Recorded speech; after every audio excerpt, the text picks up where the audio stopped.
In 2017, I own a martial arts school, and I was sleeping in there, and I woke up, and there were footprints. Now, I had locked my doors in my school, and I have an alarm system that I had turned on.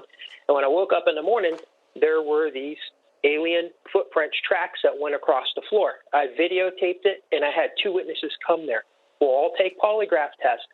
My question is, and by the way, that same video and all that evidence I sent to Elizondo, because this happened in 2017, and in the beginning of 2018, I sent that to him.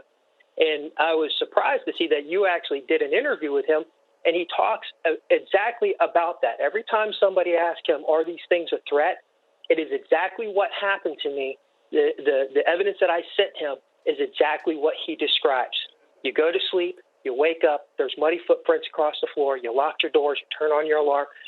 Now, are these things a threat? So I am that person who sent that information to Elizondo. And like I said, I was really pleased to see that you did an interview with him, and he talked to you specifically about. All right, Sean, heard that part.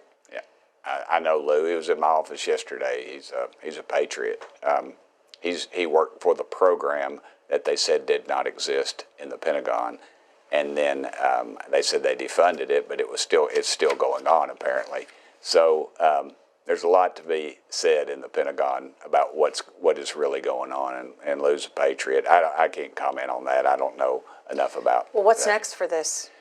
You know, and I worry about something that occupies our airspace. And I'm wondering, and I question why all the members of Congress are not concerned about that, especially when we have these trained pilots. I'm wondering, why should Americans care about the UAPs or UFOs? Sure. Well, Congressman, you're absolutely right. I think certainly a lot of your colleagues whom I've spoken with share your concern.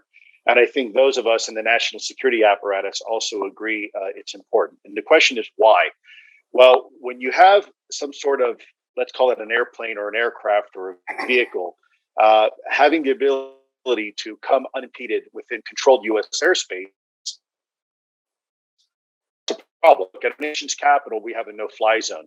And if someone were to break that no-fly zone, the first thing we do is scramble a couple F-16s. And I think there's good reason for that. And so let me, if I may, share with you and your audience a very quick analogy. I think a lot of your constituents probably live in very nice areas, but I also suspect that a lot of your constituents, like I do, before you go to bed at night, you probably lock the front door. Of course, we don't expect anything bad to happen, but we just, out of, I think, an abundance of security, we go ahead and lock the front door. And some may even go the extra step of locking the windows, making sure they're locked and turning on the alarm before you go to bed. Let's say one morning you wake up to have a nice hot cup of coffee or tea, and you walk downstairs, and all of a sudden there are muddy boot prints in your living room that were not there the night before. Now, no one's been hurt, nothing's out of place, nothing's been taken, but despite you locking that front door and locking the windows the night before and turning on the alarm, there's now muddy boot prints in your living room that weren't there the night before. The question is that a threat?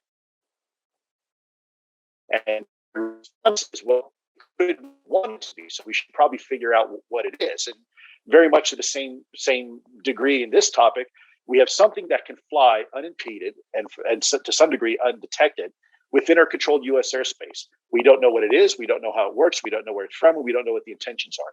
We can see some of the capabilities, but we have no idea the intentions. So therefore, one must assume or presume these things could be a potential threat if they wanted to be. So from a national security perspective, it's really our job to figure out, is it a threat? Now,